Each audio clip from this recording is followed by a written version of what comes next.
మౌళి నీకు మాట చెప్తున్నానమ్మా, ఈ 20 రోజులు జరిగిందంతా అబద్ధం, ఒక కల్పన, ఒక 3D అనుకో. కళ్ళజోడిది ఈ సినిమా రిలీజ్ ముందు రోజు నువ్వు ఉన్న స్టేటస్ మీదే ఉండు.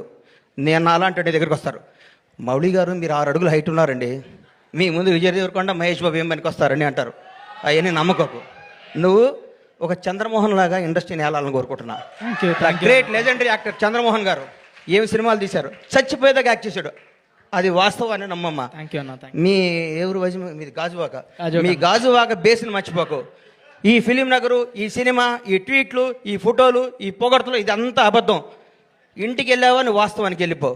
నేను రోజు ఇంటికి వెళ్ళి నా షాద్నగర్ కోళ్ల ఫారం గుర్తించుకుంటా, లేకపోతే వీళ్ళు మన బతకనేరు. ఇక్కడ ఈ మాఫియా మన బతకనేదు. ఈ మాఫియాకి దూరంగా ఉండాలంటే మనం బేస్ మీద ఉండాలి.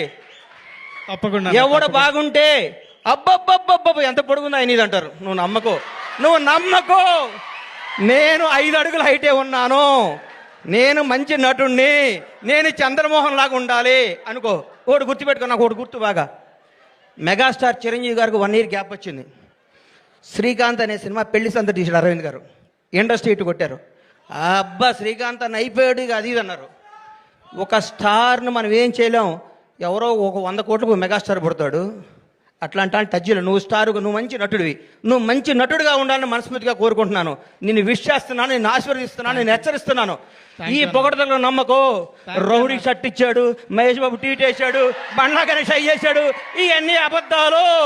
ఇది నిన్ను బ్లెస్ చేయడానికి, నీకు విషయం చెప్పడానికి చేస్తారు. ఇది ఈ రోజే. ఇంకో ఫ్రైడే ఇంకో మోడీ వస్తాడు, ఇంకో ఫ్రైడే ఇంకొకడు వస్తాడు. ప్రతిదానికి ప్రిపేర్ అయ్యిండు. ఎప్పుడు జాగ్రత్తగా ఉండు. దయచేసి దురలవాట్లు చేసుకోకు, దురలవాట్లు చేసుకోకు. ఎవరిని నమ్మకు, నమ్మినట్టు ఉండు, వాస్తవంగా బతుకు, అద్భుతంగా కథలు చేసుకో, నటుడిగా పేరు తెచ్చుకో. మీ అమ్మ నాన్న తలెత్తుకునే తిరిగే విధంగా, నీ బంధువులందరూ మౌళి మా ఫ్రెండ్ అని చెప్పుకునే విధంగా, ఇండస్ట్రీ అంతా నిన్ను చూసి ఆనందపడే విధంగా మనస్ఫూర్తిగా ఉండాలని కోరుకుంటూ